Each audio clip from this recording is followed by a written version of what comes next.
Lëvizja Vetëvendosje ka propozuar nënkryetarin e kësaj partie Glauk Konjufcën si të mandatuar për kryeministër të Kosovës. Unë marr vendin e Glaukut e ai timin, siç jemi dakorduar bashkë mbrëm, deklaroi kreu i Lëvizjes Vetëvendosje Albin Kurti gjatë mbledhjes së Këshillit të Përgjithshëm të partisë.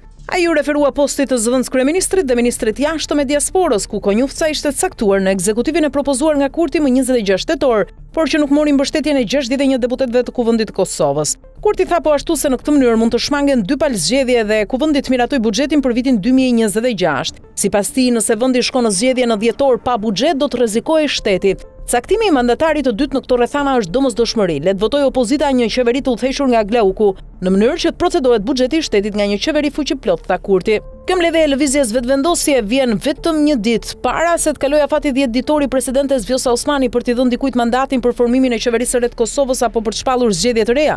Kreu i Lidhjes Demokratike të Kosovës Lumir Abdixhiku e cilësoi si shfaqje teatrale mbledhjen e Lëvizjes Vetëvendosje, që i cilësoi si mandatar pa numra, pa shumicë, pa legjitimitet demokratik.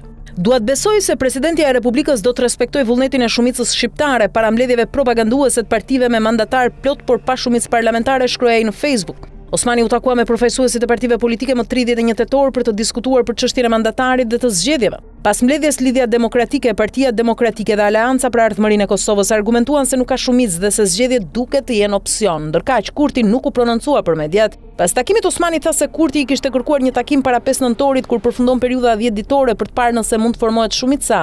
Osmani tha se kushtetuta e obligon që ajo të bëjë çmos që të shmangen zgjedhjet. Kurti ishte mandatuar më 11 tetor nga Osmani për të formuar ekzekutivin e ri.